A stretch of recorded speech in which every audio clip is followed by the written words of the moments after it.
अब सभी को जय मसीह। और आज हम पढ़ेंगे भजन संहिता उसके 9 अध्याय की ये कैसे पढ़ेंगे। और आज का हमारा टॉपिक है धन्यवाद का वचन।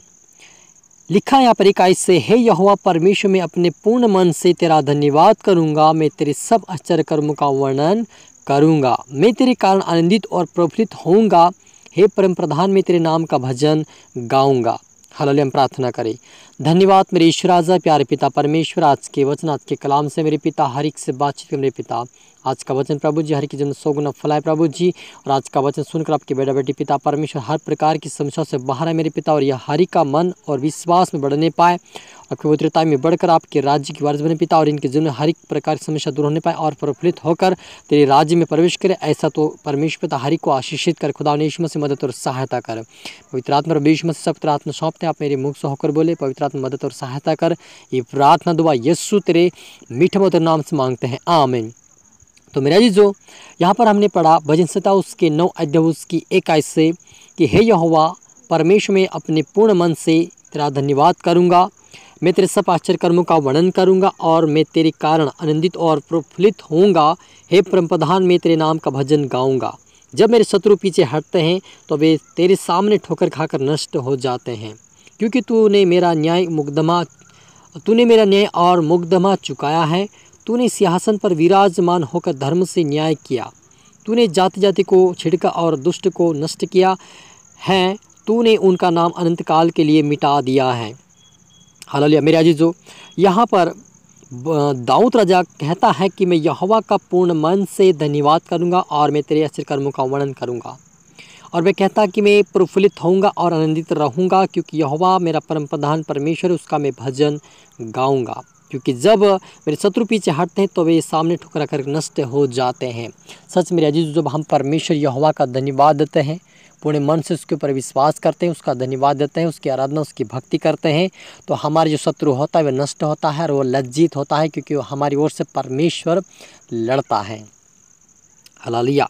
और वे क्या कर दुष्टों को नष्ट करता है। जो हमारे विरोध में खड़े होते हैं, जो लोग जो परमेश्वर के वचन को तोड़फोड़ करते हैं, हंसी मजाक ठट्टे में उड़ाते हैं, हमारे प्रति वो सोच विचार करके परमेश्वर के वचन को तोड़ते हैं, इस लोगों को परमेश्वर दुष्ट कहता है और वे नष्ट करता है। एक दिन यदि वो मन फिराए तो उनको मौका मिलता है कि वो स्वर्ग राज्य की वारिस बने। यदि वो मन नहीं फिराते हैं तो ऐसे लोग नष्ट हो जाते हैं और परमेश्वर से दूर चले जाते हैं और नरक के भागी होते, क्योंकि वे परमेश्वर के ऊपर विश्वास नहीं करते और वे परमेश्वर के वचन को तोड़फोड़ करते। इसलिए परमेश्वर उनसे घृणा करता है और उनको नष्ट करता है। परंतु यहोवा सदैव सिंहासन पर विराजमान है और उसने अपना सिंहासन न्याय के लिए सिद्ध किया है। और वह अब ही जगत का न्याय धर्म से करेगा और वह देश देश के लोगों को मुकदमा खराई से निपटाएगा।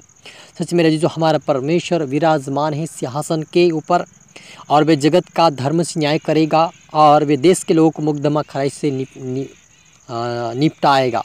सच मेरा जो हमारा परमेश्वर जो है, यदि वो दुष्ट को नष्ट करता है तो एक दिन जब वो अपनी महिमा में प्रभु यीशु मसीह आएगा तो हर एक को खराई से न्याय चुकाएगा और उनका वो न्याय करेगा, धर्म से न्याय करेगा। मेरे अजीजों, जब हम परमेश्वर के वचन पे चलते हैं, उसके वचनों का पालन करते हैं, उसकी इच्छा पे चलते हैं, तो हम धर्म का निर्वाह करते हैं और वो धर्म के कारण हम धर्मी ठहराए जाते हैं और परमेश्वर के सामने निर्दोष ठहरकर उसके राज्य की वारिस बनते हैं।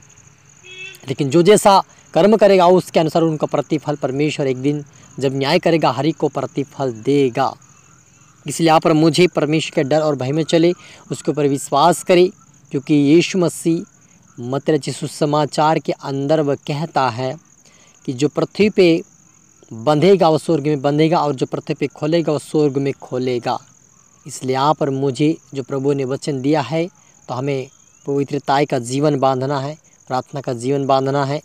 लोगों के लिए हमें जितना हो सके मदद करें, खोलना है, ताकि हमें स्वर्ग में खोला जाए हमारे लिए, और पृथ्वी पे बांधेंगे और हमारे स्वर्ग में बंधा जाएगा। तो मेरे जी जो यहाँ पर मुझे परमेश्वर के ऊपर विश्वास करना है कि यहोवा मेरा मुकदमा लड़ेगा, मेरे से लड़ेगा और वह मुझे लेने वाला नहीं देने वाला बनाए। क्योंकि हम जब लेने वाले थे, लेकिन जब हम विश्वास में आगे हमें प्रभु ने देने वाला बनाने के लिए बुलाया है। इसलिए आप पर मुझे देने वाला बनना और प्रार्थना करें, प्रभु मुझे देने वाला बना, आपको ज़रूर बनाएगा। और आप दोगे और पृथ्वी पे खोलोगे और बांधोगे तो स्वर्ग में खोलेगा और बंधेगा।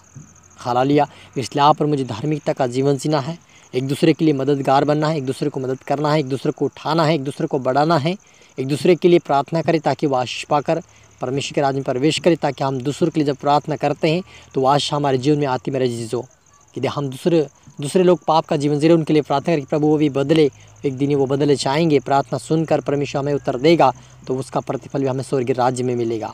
यदि हम दूसरों के लिए जब गरीब होते हैं, यदि हमारे पास शक्ति नहीं देने की, तो गरीबों के लिए प्रार्थना करके वे अच्छा करके खाए और प्रभु के भवन में आए और उसकी आराधना भक्ति करके उसके राज्य के वारिस बने। आप प्रार्थना करें इस प्रकार से, तो वो भी परमेश्वर उसका प्रतिफल हमें स्वर्गीय राज्य में देगा, क्योंकि हमने क्या किया, बांधा है, हमने खोला है, तो वह हमें एक दिन स्वर्गीय राज्य में उसका प्रतिफल जरूर मिलेगा। क्योंकि यीशु मसीह ने कहा, धर्मी जन यदि 7 बार गिरेंगे फिर भी वे उठ खड़े होकर चलेंगे। क्यों चलेंगे? क्योंकि वे परमेश्वर के वचनों का पालन करेंगे, प्रभु के वचनों का पालन करते हुए आगे बढ़ेंगे, लोगों के लिए आशीष का बनेंगे। इस लोगों को परमेश्वर उठाएगा, अपने राज्य के वारिस बनाएगा। हालेलुया। और लिखा आगे, क्योंकि खून का पलटा लेने वाला उनका स्मरण करता है, वह दिनों लोगों की दोहाई को नहीं भूलता। हे यहोवा, मुझ पर अनुग्रह कर, जो मुझे मृत्यु के फटकों से पास उठाता है, मेरे दुखों को देखकर जो मेरी बेरी मुझे देख रहे हैं, ताकि मैं सिय्योन के फाटकों के पास तेरे सब गुणों का वर्णन कर सकूं। हालेलुया। वो दाऊद कहता है कि हे मेरे यहोवा परमेश्वर, दोहाई जो कोई तुम्हें दोहाई देता तो उसी दिन लोगों की दोहाई कभी भी अनसुनी नहीं करता और नहीं भूलता, लेकिन उसकी सुनता है। और खून का पलटा लेने वाला परमेश्वर यहोवा है। यदि आप किसी का खून कर दिया है मनुष्य जाति का, तो आपका वो पलटा लेगा, लेकिन यदि आप प्रार्थना करेंगे, पश्चाताप करेंगे, तो आपका पलटा वो नहीं लेगा। लेकिन वो परमेश्वर अपने लोगों को जो दोहाई देते उसकी दोहाई कभी नहीं भूलता है, वो हमेशा याद रखता है। यदि हम प्रार्थना कर रहे हैं दूसरों के लिए, दूसरों को माफ़ कर रहे हैं, दूसरों को आशीष दे रहे हैं, तो हमें उसका प्रतिफल यीशु मसीह एक दिन हमें ज़रूर देगा। हालेलुया। क्योंकि वो परमेश्वर यहोवा को दाऊद कहता कि मैं पूर्ण मन से तेरा धन्यवाद करूंगा। यदि हम पूर्ण मन से आत्म सच्चाई से उसका धन्यवाद देंगे, उसका प्रतिफल हमें जरूर देगा। और आय हम प्रार्थना करें। धन्यवाद मेरे पिता परमेश्वर, आपके बेटा बेटे जितने देख रहे सुने पिता, हर एक के लिए मैं दुआ प्रार्थना कर आज से प्रभु ये पापों से बुराई से बाहर आए और तेरे स्वर्गीय राज्य की वारिस बने पिता। हमेशा तेरे मार्ग पर, तेरे वचन पर चले, हमेशा तेरे डर तेरे भय में चले। यीशु मसीह के नाम से हर व्यक्ति पिता तेरे धर्म तेरे राज्य की खोज करने वाले बने, संपूर्ण मन से पूर्ण मन से आपका धन्यवाद देने वाले बने, और धन्यवाद के साथ तेरे स्वर्गीय राज्य में प्रवेश करे। ऐसा तो हर एक को बना और सीखा समझा अपने राज्य की वारिस बना। सभी तरह सौंपता मेरे ईश्वर राजा, प्रार्थना सुना आशीष किया। धन्यवाद मेरे ईश्वर राजा। ये प्रार्थना दुआ यीशु तेरे मीठे मधुर नाम से मांगते हैं, आमीन। तो मैं आशा करता हूँ इस वचन से प्रभु आपसे बातें किया होगा। इसको दोबारा सुने, लाइक करें, शेयर करें, सब्सक्राइब करें, ताकि प्रभु आपको दुगनी आशीष दे। और आप सभी को मेरी तरफ से फिर से गॉड ब्लेस यू ऑल।